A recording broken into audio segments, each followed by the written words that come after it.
Hello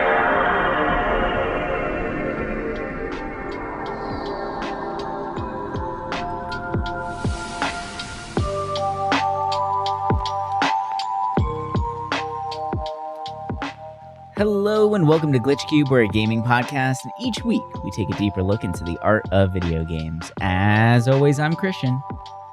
And I'm Chris. And welcome back, everybody. Thank you guys for joining us once again as we dive further into the world of games. So this week, what are we talking about? We are actually diving into our backlog. There are quite a few games sitting there collecting dust. You know, got to dig through the cobwebs and all that goodness to get to them because we just keep adding to the pile and figure it's been a good time. Yeah, we're like prospectors digging through games. That's taking a little tidbit from our games other show, crap. IBS. Yeah, kind of. Unfortunately, this game that we really wanted to get through, and I'm happy to say I actually finished it. Thank God, finally. But it's been sitting there for a minute. I started playing it a long time ago. I think we both did, and just kind of fell off and jumped back in, which is kind of surprising because we are both Final Fantasy fans, right? So one of the big things that we wanted to do was start playing through games that we haven't completed or ones that we just kind of missed out on. And so the first one that we went on this big endeavor for was a big one right off the bat, right? Which was Final Fantasy 13. Yeah. So Final Fantasy 13 is very polarizing for a lot of people. Some people really enjoy it. Some people do not enjoy it at all. I am right there in the middle. I could not really care less. And I beat it. It's kind of like a middle of the road one for me. It's a little weird. It's interesting. The story doesn't really make any sense. The combat's awkward, and the finale is something. But yeah, we're gonna go through it all. There's probably gonna be some spoilers and everything. So if you really care and haven't finished through Final Fantasy 13, then maybe avoid this. I don't know. There's not much to spoil because even though I've completed the game in its entirety, I'm still a little lost on the actual story itself. There's some story beats that don't really make sense. But yeah, why don't we? I mean, there's so many other Final Fantasy games that we haven't played through as well, too. I'm curious. I know that 13 was a big one that we both wanted to try out, at least. But are there any others on your list that you want to check out as well before we actually dive into our full, discussion here? So not too long ago, I picked up the Pixel remasters. Because they reprinted them on disc. And for those who don't know, that's the first 6 Final Fantasies. And I've at least touched pretty much every Final Fantasy, but completed it's a lot smaller of a number. And I remember beating one back, I don't know, when I first got in emulators, I remember being like, I want to do the NES emulator because I could never play a lot of those games as a kid, and I booted up Final Fantasy, and that one was very plain, which it should be. Mm-hmm. It's old, but so I dabbled with 2. It didn't really get that far into it. I never touched the actual 3, the one from the DS. That one, I've never dabbled with that game at all. I think that's pretty high on my list of another Final Fantasy when I get into. And I honestly feel like the next big one on my list that I want to get through might be 4, because I've never actually finished 4. I've started it probably 3 times, and I've gotten pretty far each time, but I just fall off of it. And I don't know why, because the story is pretty good, right? For one of those older Final Fantasies, the story is good. And yeah, it so is. I want to give that another shot. I was kind of telling myself I should just play all of these in chronological order because, why not? But I haven't decided if I want to do that yet. I heard the trophies are easy to get, and I'm like, it'd be kind of cool to have all these Final Fantasies platinum. So I'm debating on it. I don't know if I'm going to play through 6 again, just because going back to what we spoke about a couple episodes back, replaying games is kind of not on my list of things to do. And I recently beat 6, I think like 2 years ago. I remember talking about it. So that one I might skip. But yeah, aside from like the 3D Final Fantasies, like 13 was probably the only one that I, well, 12 was another one where I got kind of far, but then dropped just because I think like we moved or something like that. And I just like, I don't know, I lost interest by the time we moved out, to a different state. So it was like, there was so much stress and other small things that I just kind of forgot about it and lost interest. Mm-hmm. So I think for a 3D Final Fantasy, I kind of want to go back to 12 and give it a fair shot because I was pretty rough on it with the Gambit system. But after playing 13's combat system, I'm like, okay, give me 12, please. I feel like the Gambit system is much more fun to play. But I'll rant about 13's combat later in the episode. But what about you? So there's quite a few. I mean, I'm the same there with 3 and 4. Like those ones have always been on the radar. And like 4, I feel like I've tried to play through it so many times where I think I even have like the DS version. I think I have multiple versions of this one, like thinking that I'm going to really get into it. And I just never end up really following through, which is a shame. And it's tough because the story is actually pretty interesting, and I like the idea of the White Knight, the Dark Knight, and all that stuff, right? Like it seems like a pretty cool concept there. And then it's one of the early Final Fantasies that got like a sequel to it as well, which I think is really cool, right? So you have like the Final Fantasy 4 and then like the After Years or whatever it's called. Yeah, the After Years. Mm-hmm. So I mean, that says something for the story, right? Like that means that there was more to tell that they wanted to tell. So, but there's so many Final Fantasy games out there. Like another one that I've always wanted to play was Type 0 because that seemed really interesting. Final Fantasy 8 is another one that I fall off of a lot, and I always really want to get through it because it feels like it would be a really good one. But there's just something about it that I just can't really do it. And yeah, so I mean, there's plenty of them to play out there, and I always thought it would be really nice to actually say that, I've gone through and beaten all the Final Fantasies because it's kind of funny to say that like I am a Final Fantasy fan whenever I look at the catalog, and I feel like I've only like I definitely haven't played like 75% of these games, right? Like I feel like there's so many out there that I'm just like, or I haven't beaten a lot of these games. So, are we real Final Fantasy fans if we haven't gone through all of these? I know the story changes every single time, but like 7 had such an impact. 9 is amazing. I love 10. And actually, this whole idea came from recently. Because I started 12 a long time ago and fell off, and then I was like, oh well, like let me try Final Fantasy 12 again. And I actually really enjoyed it this time.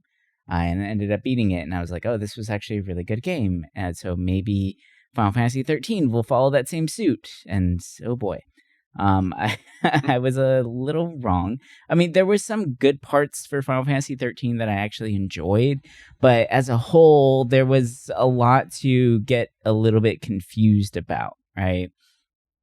And it definitely did feel like a departure from your typical Final Fantasy, I guess. Like 12 really started pushing the boundaries with its combat system, but 13 went back to a more kind of traditional turn-based, but it got simplified so much that they added an auto battle and you just kind of never really went back, right? And you're kind of interacting a little bit with it, but it's not that much. You're not really exploiting weaknesses because once you learn them, the game kind of just takes care of that for you.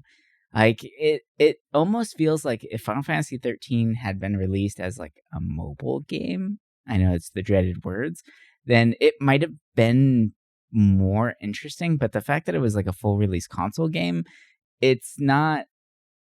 I don't know, but mobile games weren't a thing when this first came out, so that's not really like an argument for it, but it does feel that way because of the simplicity of the battle system itself, right? And yeah, I don't know. There are some things definitely to enjoy about this. I mean, the character design is fairly interesting. The voice acting, or the American voice acting, is horrendous. But I mean, as far as the way the characters look and a couple of the cutscenes in the game, they really do set a pace that is actually very interesting. The world is beautiful to look at, and but unfortunately, you only see corridors of this entire world, right? There's only one chapter that does kind of open up, but it still is very linear in a sense, right? Where it's just kind of, there's a few branching paths. It's just kind of bigger, and you just go from point A to point B, right? So I don't know. It is a very interesting dynamic, but I don't.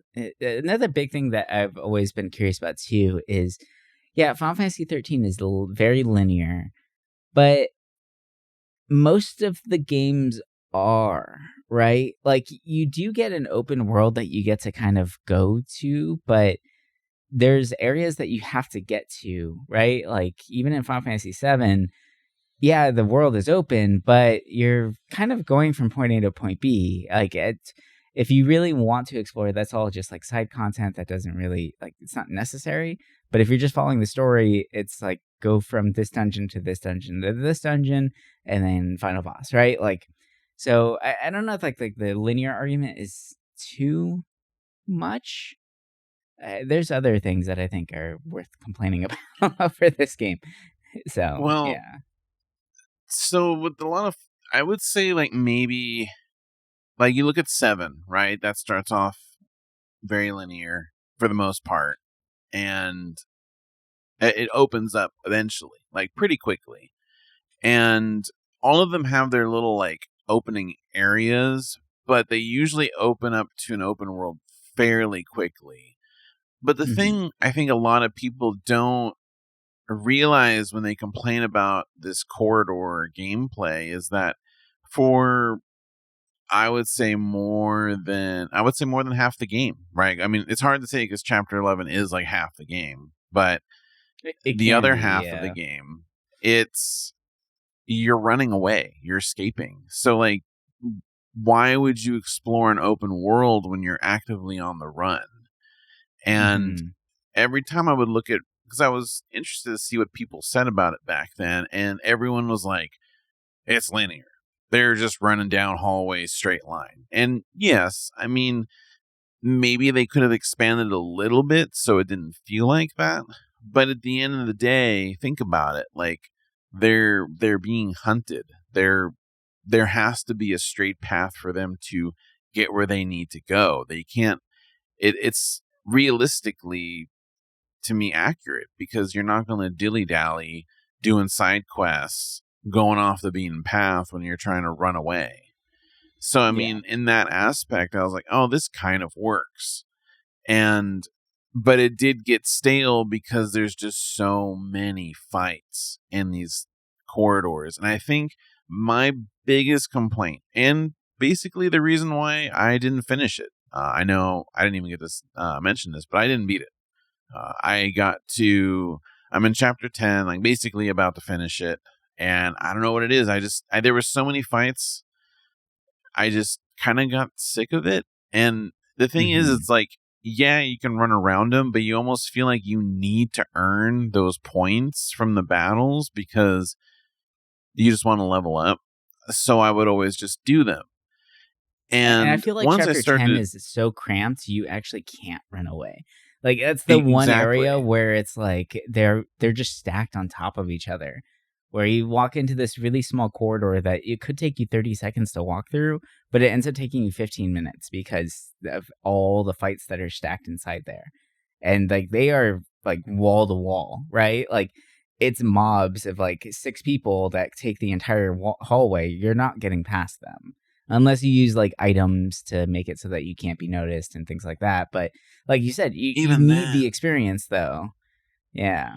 that and the items you get that say like hide you and stuff, it's not like you're getting them that often. There was like chapters No. I went that I never got them again. So I was like, okay, like I'm going to save these for when I see a boss fight's coming up. And it's just, to me, I don't know if we're in the battle system now or not, but I wouldn't have a problem with lots of fights, right? I only play RPGs, so I'm used to endless grinds, endless fights. I'm used to old RPGs where every 3 steps you get into a fight.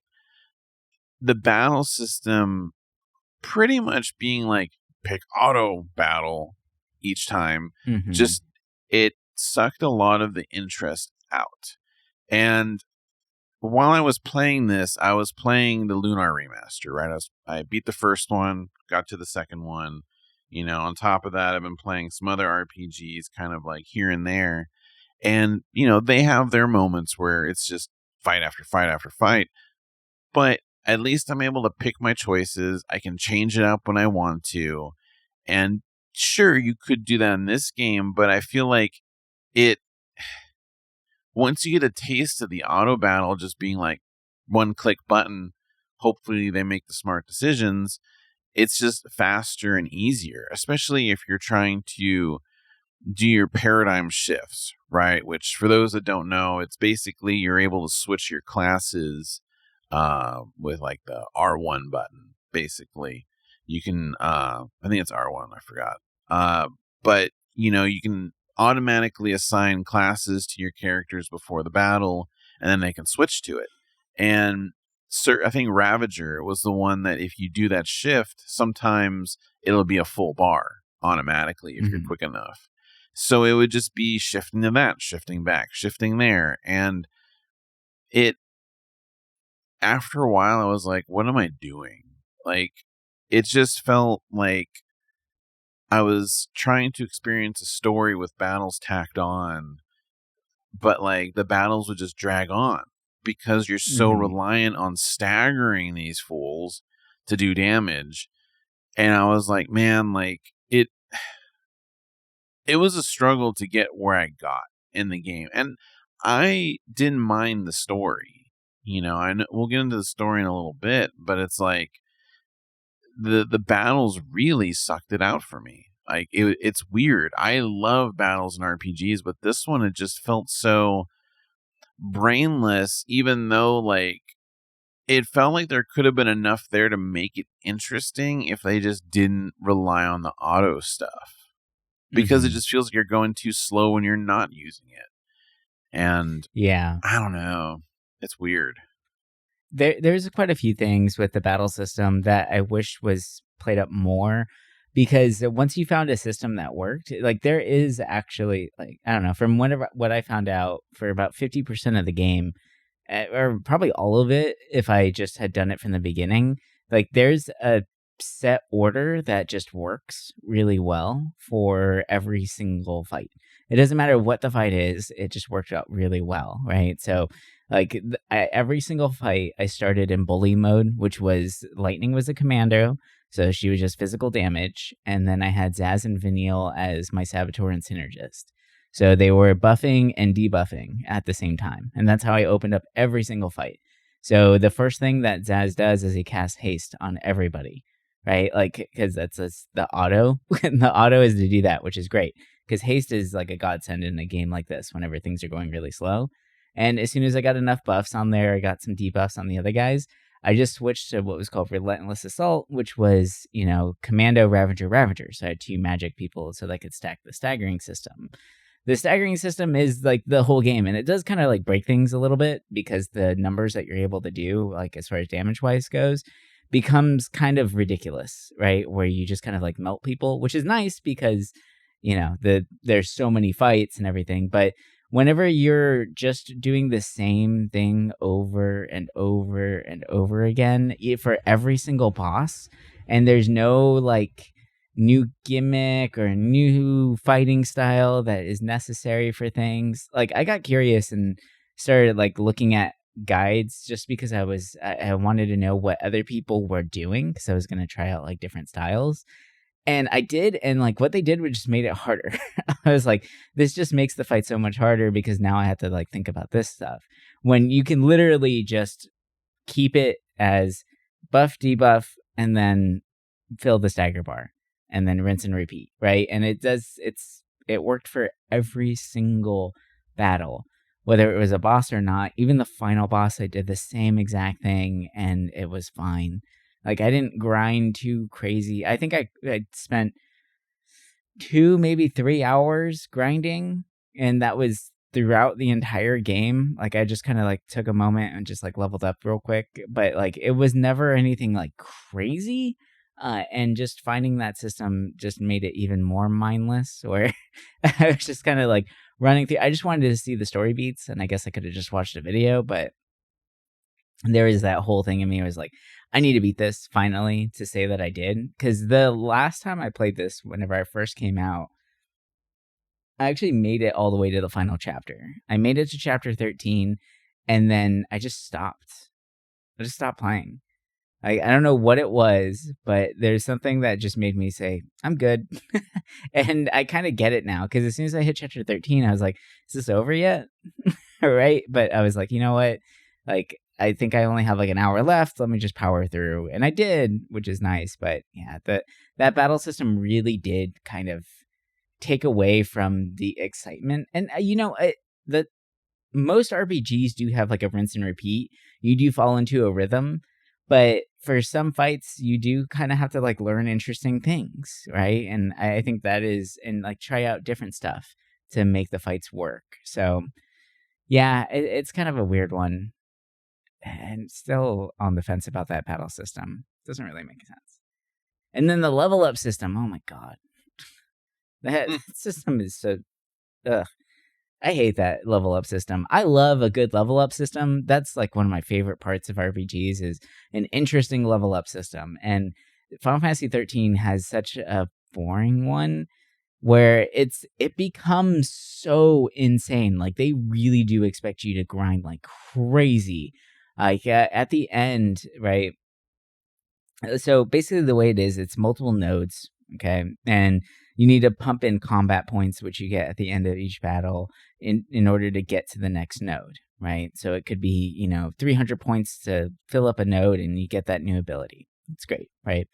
But towards the end, it's like 60,000 points to get to the next node, and each battle might give you 1,000. So do they really expect you to fight 60 different things just to be able to level up one node, when there's like 15 to 20 different level ups in that one like level of Ravager or Commander? Like, it's ridiculous. I want to see how long it takes for someone to actually fill out all of them, because that would be insane to see.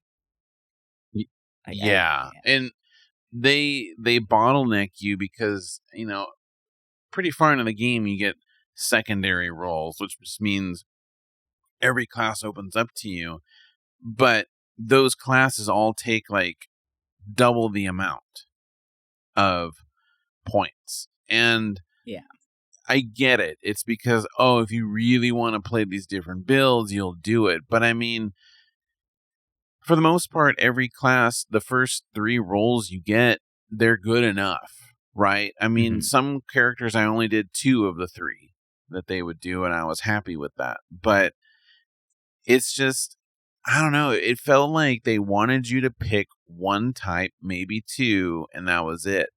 But I love the spear grid, right? In 10. And 10 this felt like they tried to evolve it with this by making it, you basically need to fill out the damn thing, right? You can't just go off the grid and go to different stuff. Like, you have to fall in line. And I don't know, like it just felt weird not having levels. It felt like you were never powerful. Like, it always felt like you were just doing the same thing, the same damage, the same, I don't know. It just felt very unmotivating, right? Like, it never felt like what I was putting points into really mattered, aside from like some skills, basically. Yeah, the only thing that actually allows you to get stronger is leveling up your weapon. And that's a very finite resource, because you need money to do that, but you actually don't get money from the battles. So like you need to get stuff to sell. So you're selling like lighter components to get money to get the better components. So it just feels kind of like, right? Like there was one area I remember talking to you about it where these guys drop this bit. It's like a incentive chip or whatever the hell. And if you try and use that as a leveling up component, it only gives you like 5 points, right? But you can sell them for a pretty decent price and then buy something that actually gives you like 900 points instead.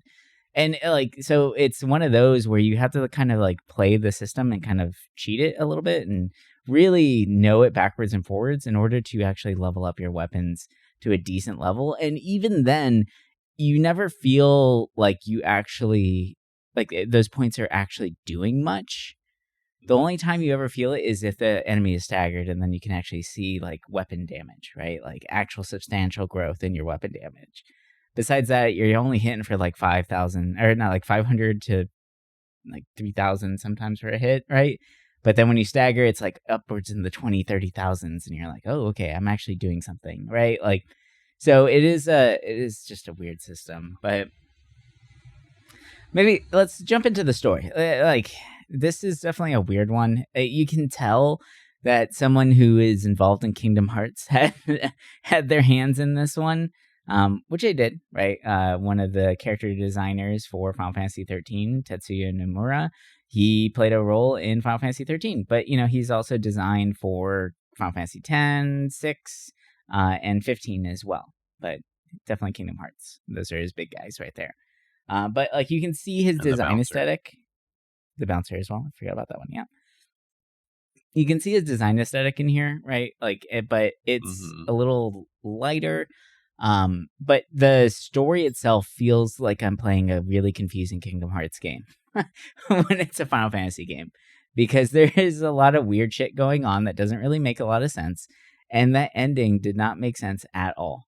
Like, not even a little bit. I was just like, what the hell just happened? Right? Like, and I feel like that's one of the biggest complaints of it. But up to where you got, like, how do you feel the story went? Or, like, do you want to try and explain a little bit of it? And then I can pick up at the end. Yeah.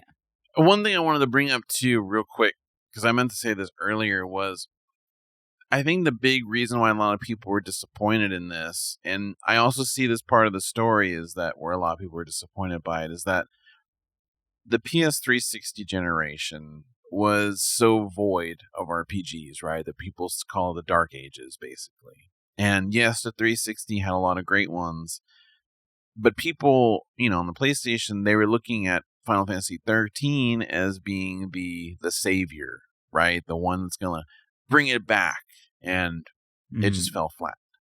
And one of the biggest complaints I saw, aside from the corridor stuff, was my original complaint about the game when I first played it years ago. And that was, what the hell's going on with the story? And I still kind of do hate when you have to go through logs to learn about a story. Like, give me the story. I think about how, like, Expedition 33 does it, right? Where it's like, yeah, you could beat the game, or you can do another 20 hours of side content that tells you the story. And yes, there are those journals, right, telling a little bit of the story, but give me a good chunk of the story that I can visually take part in as an optional thing if you don't want to, like, hunker down people with too much content. And this game, so much stuff is hidden in the logs that once I started reading it, the story made sense. And the story that's there is kind of confusing. It's weird, but it's kind of typical with, like, his work. But I've always been kind of turned off by this visual style of, like, the weird, like, sci-fi. It's hard to describe. Like, in 10, it kind of worked because it was subdued, but, and it didn't exist in 12, but, in 13, it really popped off, where it had this, like, sci-fi look when you're so used to fantasy, but it wasn't the sci-fi-ness of 7 or 8. It had this like Right. weird Warframe look to it. And for some reason, up until recently, I hated that look with a passion. Hmm. And I still dislike it compared to like what else it could look like. But basically, like this story goes is that there's this like, it's a floating world, right? Cocoon's like floating in the sky above this like lower area, and Mhm. they're separated, Grand right? So like Pulse. Yeah. yeah, and like summons from, you know, in regular Final Fantasy games, they're kind of like these uh huge beings, right? That kind of like turn people into uh I'm not saying names just because I think it's easier for someone to understand if I just kind of Well, you don't describe want like to what they explain are. what a fal'Cie A and a fal'Cie, l'Cie a is? lassie, yes, or a CC, like whatever it was when they or turned into a or husk. But yeah, like, a Seath. There's the fal'Cie, the l'Cie, and the Seath. Yeah, you don't want to explain the difference between those three things? It's like horrible. they should have at least picked a different like sounding name for this stuff, because it does get confusing, right? Because the fal'Cie gives a focus or an order to the l'Cie, who are supposed to do it, and if they don't, they turn into a Seath, right? And a Seath is just a husk, a zombie, basically. Mhm. And But if they do it, they turn to crystal and like they're basically yeah, gone too, right? Like yeah, it's it's like they're yeah. supposed to be reborn eventually in time from the crystal. And the thing that was like kind of annoying, well, so people in Cocoon are brought up to hate l'Cies because they are evil, right? They're from Grand Pulse. They want to destroy Cocoon. Mhm. But I don't, it was just like, I don't know. Like, it's just weird. I like the story. Like, once I got pretty far into it, I was like, you know what? This is kind of interesting. It's different. It's weird. It's, in the end, it's always, you know, fight God kind of thing. But at least in this way, it's a little different. But if they would have just given you more story rather than having to read all this back stuff text wise, I think I would have enjoyed it a little bit more. But I mean, that story was really the only thing pulling me through this game, Mhm. regretfully. Like I went into this game hoping to be like, oh yeah, like I ended up really liking this, but I at least have a better thought about it compared to when I first played it, because I absolutely hated it back then. But nowadays it's like it it's not a flawed gem. It's just flawed, right? Like I Yeah, feel like it's just okay. There's nothing special about it. yeah. It's not like a horrible game. It's just like an okay game, right? And Yeah. when you're kind of expecting something bigger from Final Fantasy, and most Final Fantasy games do have weird stories, right? But this one just definitely Mhm. takes it a whole different direction with the confusing names. I think if the names were different, I think it would be a lot more clear. And the weird, I think what was really tripping me up, especially in the beginning, was like, okay, so there's fal'Cie that are bad, but there's fal'Cie that are good, and those are the good ones that we like. And apparently, like the fal'Cie that created all the l'Cie for the main characters, like made Mhm. Lightning and Azaz and all them, that one was already there. It was just kind of like dormant, and they were fine with it. It was just kind of chilling. But then it got activated, and it created these l'Cie, right? Like, so it's kind of confusing where it's like, oh, all l'Cie are bad. Like, we hate the fal'Cie. It's like, okay, but the fal'Cie are creating the food for people to eat. So if it's Mhm.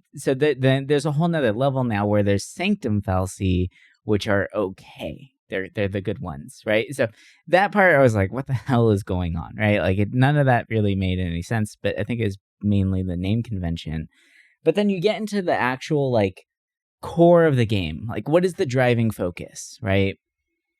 And their driving focus for the main party is to save Cocoon. Okay. But the l'Cie focus is like destroy Cocoon. It's what like the main goal is, I guess, right? Like that's a lot of the l'Cies get that focus. And then the main bad person, Bartanilus, who's like the Pope basically of Cocoon, he is kind of like pushing the characters along, and he wants, it turns out he's a fal'Cie as well, go figure, right? But he's just like using a human shell, and he wants them to destroy him and Cocoon to create an event that would bring the Maker back, because they're trying, like, they're basically like bored of the world and they want to recreate the world because they say that humans don't care anymore, some like shit like that, right? It's kind of like convoluted message there. And I think this is where, like, the ending is where it kind of like broke me. Like, I was starting to jive with the story, as weird as it sounds. And then at the end, the final thing is that, like, okay, so like Bartanilus wants you to kill him, and he wants you to kill Orphan so that Cocoon can fall and all this stuff, right? Like, they want Orphan to die. And you're like, no, fuck you. We're not going to do this. And then you do it anyway. And then Cocoon starts to fall, but then two of your characters, Fang and Vanille, sacrifice themselves so that Cocoon doesn't hit Grand Pulse.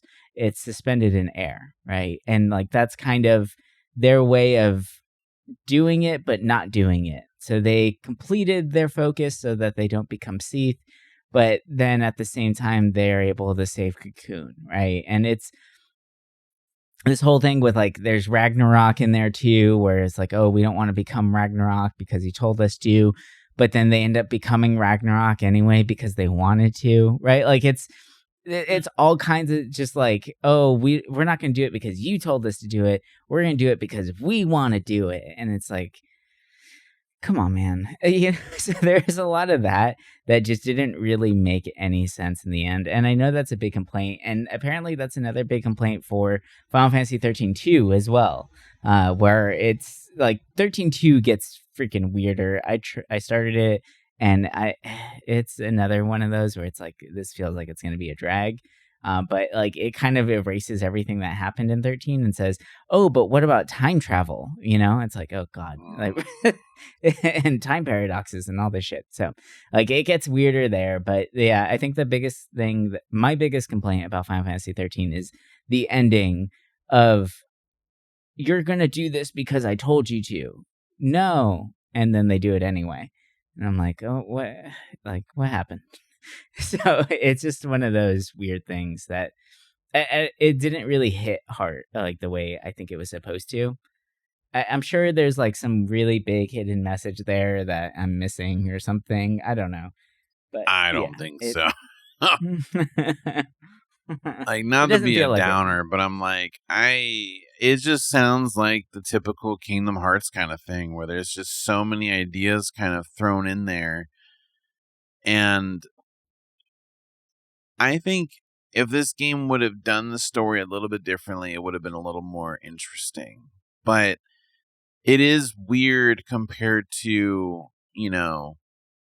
comparing it to 12, right? Which 12 felt more like a return to form of at least the aesthetic, right?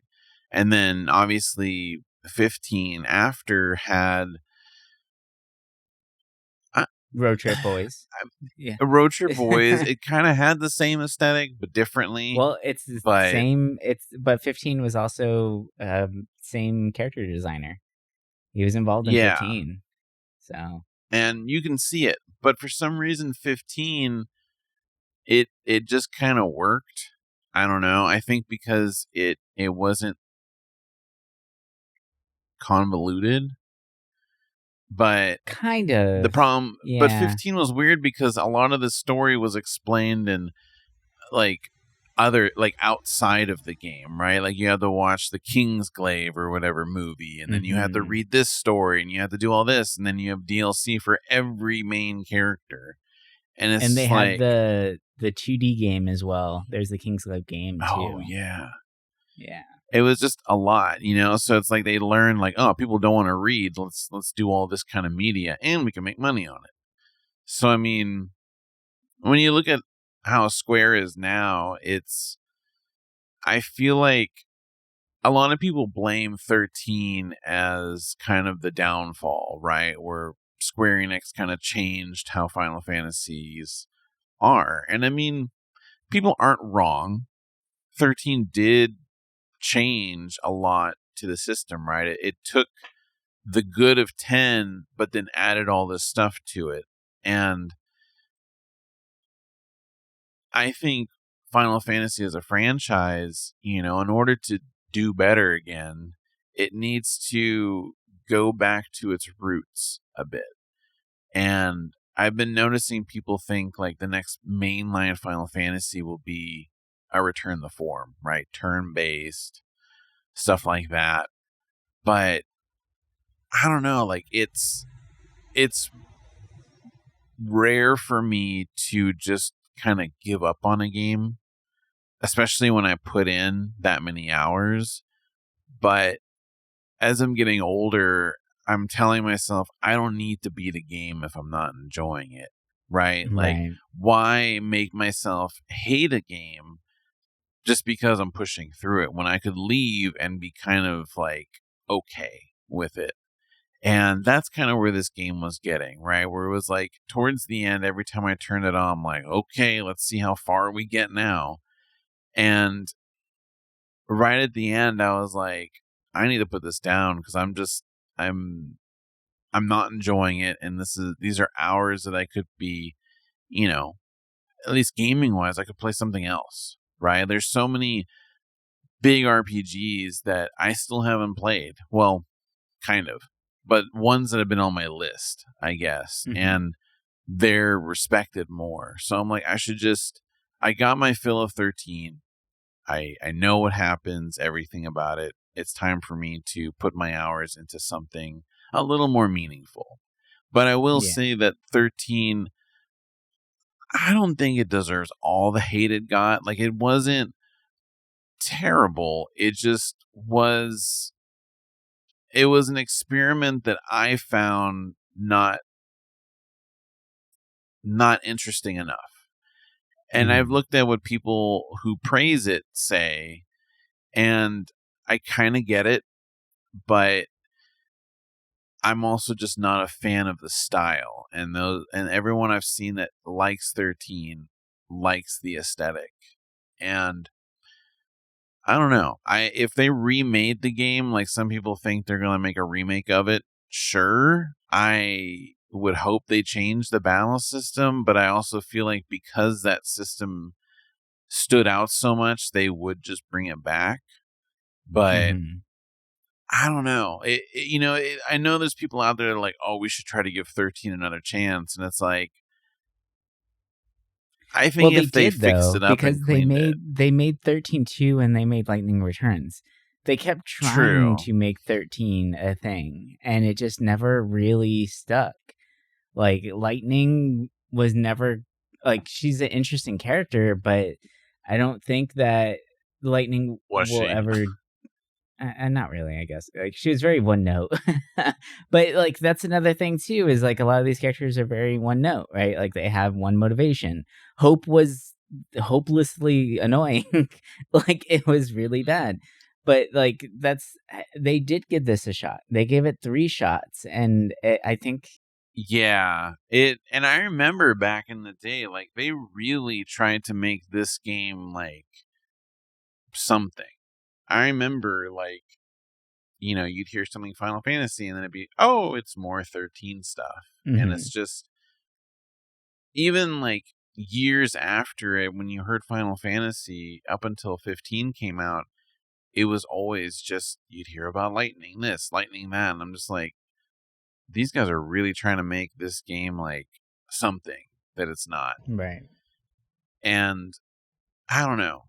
To me, like, sadly, it is the lowest Final Fantasy, I think, on my list. I liked 15 more than it for the most part, which is surprising because I feel like 15 had 1 or 2 interesting things, and the rest of it I really disliked. Yeah. 15 was definitely... You know what? I was going to say, maybe I do like 13 more than 15, but if they're anything, they're so close to each other that I can't say which one's better than the other. And that's, to me, not a good sign, right? So, yeah, I feel like now I've kind of gotten all the so-called disliked Final Fantasies out of the way.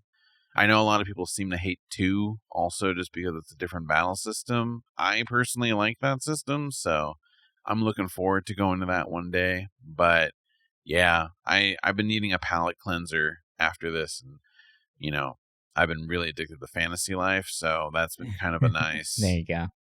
A nice little break from this. Yeah. Well, all right. I think that's going to do it for us this week. I hope you guys have enjoyed this little conversation here into Final Fantasy 13. I know it's kind of a different type of conversation we have here, but this is just one of those, like, check off the backlogs and kind of dive back into something that we wanted to see if all the criticisms were valid, right? And for the most part, yeah, they kind of are.